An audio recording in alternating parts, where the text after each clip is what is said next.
have discussed regarding systems and signals. Today I will explain you different theorems. Definitely you know different types of theorems. You know the name of different types of theorems. Do you know what is the name of the Thevenin, theorem? Ma'am, Thevenin's theorem, Thevenin, Norton's theorem. Norton's Yeah, superposition. Thevenin's Norton superposition, maximum power transfer, reciprocity theorem, and other theorem is, do you remember? Ma'am, those KCL, KVL. Yeah, definitely. KCL, KVL is just starting. Okay. Yes, ma'am.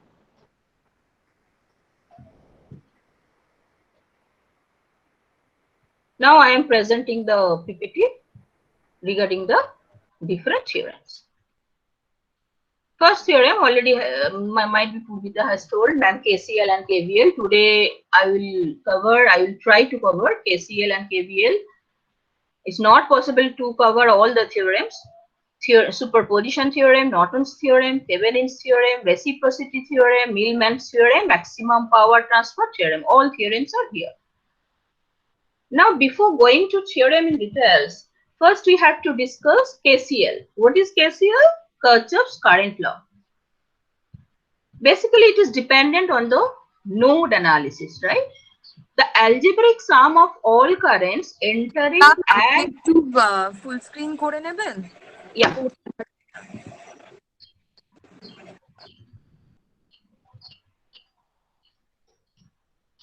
What I am telling you, the algebraic sum of all currents entering and exiting a node must be equal to 0. Suppose this is a node. The current entering to the node is I1, I2 and I3, and which is the current emitting from the outside the node is I5 and I4. So on the basis of the KCL, if I add all this current, that will give 0. If I consider conventionally the input current is positive, definitely outgoing current will be negative, right? So I1, I2, I3 plus or minus I4 minus I5, that is equal to 0. So in a nutshell, KCL, Kirchhoff's current law, is basically summation of all the currents entering or outgoing with respect to one node, that will be equal to 0. I think it is clear. Now come to another law, that is Kirchhoff's voltage law, KVL. I told you that KCL depends on the node and this KVL depends on the loop. If I consider a particular loop, then the total summation of the current surrounding the loop, the voltage drop surrounding the loop will be 0. So what is the definition actually? This KVL states that in any closed loop network, the total voltage around the loop is equal to the sum of all the voltage drops within the same loop, which is also equal to 0. In other words, the algebraic sum of all voltages within the loop must be equal to 0. This idea of Kirchhoff's is known as the conservation of energy. Actually, if I consider the total loop, the drop across all the resistances will be 0. And this is Kirchhoff's voltage law. KCL, we consider a particular node, and in case of KVL, we consider a particular loop. Now we come to different theorem.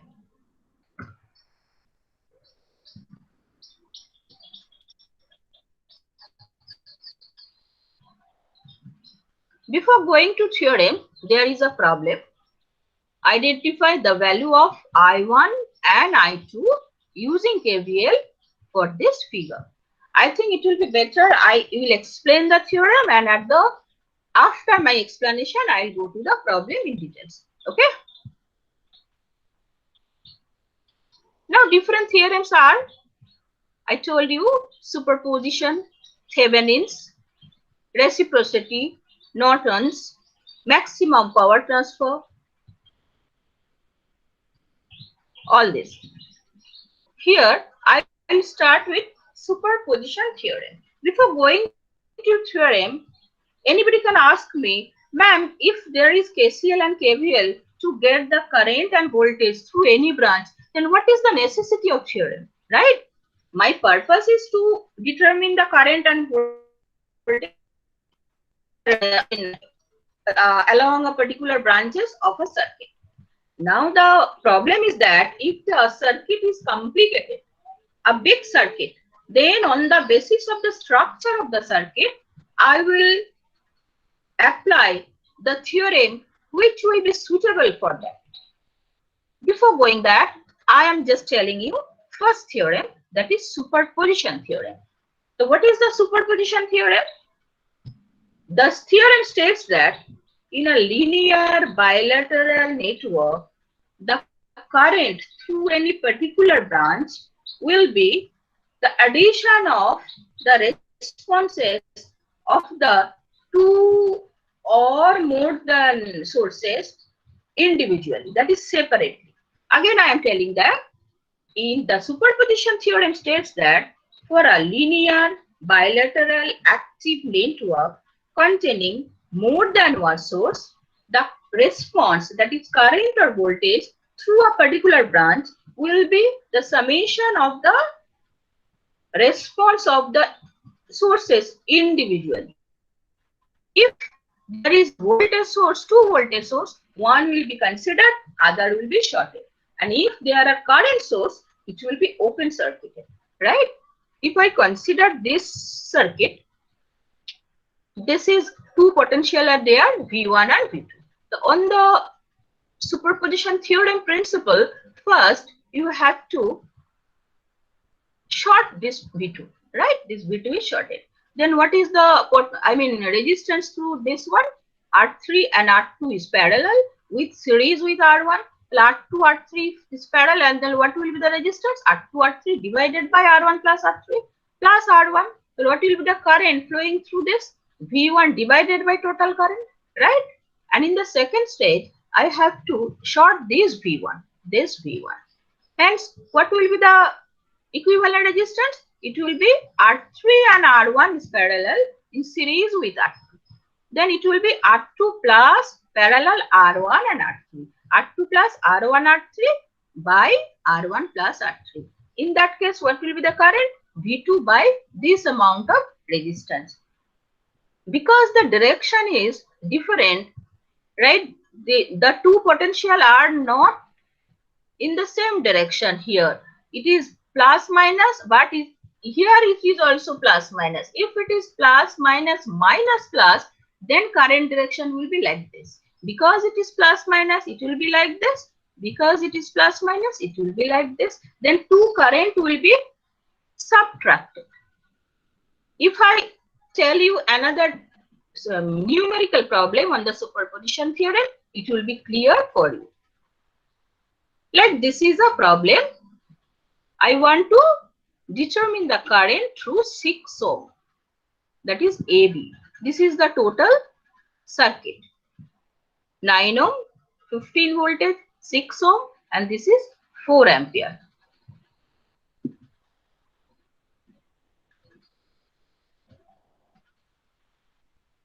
I think up to this, it is clear to all of you. Superposition theorem is clear. Now we will do a problem on the superposition theorem, right? Okay, ma'am. How can I solve this? This is 15 volt current source and this is 4 ampere. I'm sorry, 15 volt voltage source. This is 4 ampere current source. Already I have told you, you have to consider each and every source individually. And in this current source, it will be open circuited. In first step, it is open circuited, right? Then what will be present over here? 9 ohm and 6 ohm will be present. Then what is the amount of current flowing through this? 15 by 9 plus 6, that is 15. What will be I1? 15 by 9 plus 6, 15. That is 1 ampere. Now you consider this 15 volt will be shorted and 4 ampere will be there. Then what will be the amount of current flowing through this 6 ohm branch? This will be 4 into, obviously, this is parallel, that is 9 by 9 plus 6, 9 by 15. 4 into 9 by 15, 2.4 ampere. First one was I1 1 ampere, and second, due to current source, I2 equal to 2.4 ampere. So after individually, if you consider the response due to 15 volt and 4 ampere through 6 ohm, 1 ampere and 2.4 ampere, 2 will be added. You will get 3.4 ampere. I think it is clear that how can you apply superposition theorem to get the current through this branch 6 ohm. You definitely you can also apply KCL, KVL. You will get 2 loops here, and you will be able to solve the equation to get the current through 6 ohm resistance. Now we come to another problem. Problem 2 on superposition theorem.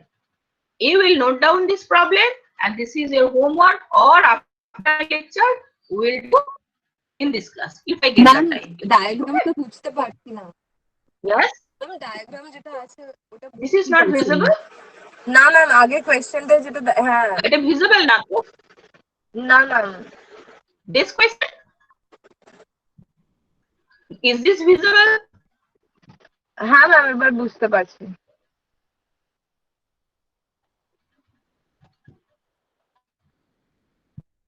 It is visible. হ্যাঁ ma'am I think it is visible. Is it visible? yes ma'am it is. Yes, ma'am. If you do this problem yourself, come to Thevenin's theorem. I told you, if the circuit is too much complicated, we will apply different theorem according to our necessity, right? So which theorem will be applicable in that theorem? In that circuit. Thevenin's theorem states that in any linear bilateral circuit containing several voltages and resistances, that total circuit can be replaced by a single voltage source in series with a single resistance connected across the load. I am repeating. Say you have a complicated circuit with different resistances with different amount of voltage source or current source. Okay. Now, if you apply Thevenin's theorem, that will be minimized in a particular simple circuit. The circuit will be like this: VThevenin, RThevenin, and the load will be there. My purpose is to determine current through the load resistance. Now you have to determine VThevenin and RThevenin. Now, if I consider a problem, then you will understand how can determine the value of Thevenin voltage and value of RThevenin. Ultimately, when you will be able to determine the value of VThevenin and RThevenin, definitely it will be very easy to determine the current. IL equal to simple Ohm's law. IL equal to V RThevenin plus RL. That is VThevenin by RThevenin plus RL. If this is the current, will flow through the resistance. Here is a problem on the Thevenin's theorem. This is a problem. I think it is visible to all of you. This is a 2 kilo ohm resistance, 60 milliampere current source, 3.3k resistance, 10k resistance, 5k resistance. And this is another resistance, 4.7k. First of all, you have to determine VThevenin. Okay. How will you able to determine VThevenin? This is 16 milliampere and this is 5k. This is the load resistance. If you want to determine the VThevenin, first you have to open the load. 5k, this is in open position. This 10k, and if you view from this side, this 3.3, 10 and 4.7, this will be on series. The 3.3 plus 4.7, that will be what? 10, right now? Yes, Do you ma'am. understand what I am telling you? Yeah. Yes, ma'am. Yes, ma'am. Then you are getting 18k. And 2k and 18k is parallel. then what will be the current flowing through this parallel resistance? Then 16 milli into 2 by 20. Because if two resistances are parallel, then the method is that 16 milliampere into 2 by 20. If say R1, R2 parallel, if you want to get the current through R2, then R1 will be upper side, I mean numerator, and denominator will be R1 plus R2. How is it comes? I will explain you in the whiteboard just after my lecture. Okay, আমাকে একটু মনে করিয়ে দেবে, I will explain it. It will be 16 into 2 by 20 into 10. Why 10? Because this 10 is parallel to this 5. If you are able to determine the drop across this 10, then definitely the drop across this and across this will be same, right now, because two are parallel. Yes. If the drop across this equal to 16 volt, it will be clear that across the 5K it will be also 16 volt. Then VThevenin is milliampere clear. My first step is এই যে মিলি ছিল এটা বাবা কে ছিল, তাহলে মিলি আর কে 10 to the power 3 and milli 10 to the power -3, that will be cancel out. Oh, okay. Right? Okay. I'm repeating. If you want to solve any complicated circuit using Thevenin's theorem, initially you have to determine VThevenin. How to determine VThevenin? The first step is that you have to remove the load. This is the load you have removed here. After that, you will calculate the resistances. You have to view through this, and after the resistances calculation, the current, if there is a potential drop here, no problem. The current through this one and the drop across the resistance which is parallel to the load, that will give the VThevenin. It is clear. The second step is I have to determine RThevenin. Okay. So during the determination of RThevenin, again you have to remove the load and you have to open the current source. Current source is not here, and if there was voltage source, that will be shorted. Here is no voltage source. This is open. If this is open, this is 10K, 3.32 and 4.7. Right? Then what will be RThevenin? If you view like this, 3.3 plus 2 plus 4.7, that is 10. 10 parallel 10, that is 5K. Then RThevenin is 5K. So my purpose was you have to determine the value of VThevenin and RThevenin, right? So VThevenin and RThevenin is determined. Now this is VThevenin 16 volt. This is RThevenin 5 ohm, and you have to determine the value of the current through load, that is 5 ohm. This it will be 10 to the power 3. Then what is the value of the current passing through the load? It will be 16 divided by 5 plus 5 into 10 to the power 3, like Ohm's law, and it will give 10 to the power -3, that is ampere, and it will be 1.6 milliampere. Applying Thevenin's theorem, I am able, or you will be able to determine the value of the current through the load resistance, here 5K. I think Thevenin's theorem and superposition theorem, it is clear to all of you, but better if you do problem right, another problem, then it will be very clear. Right now? Yes, ma'am. Yes, ma'am.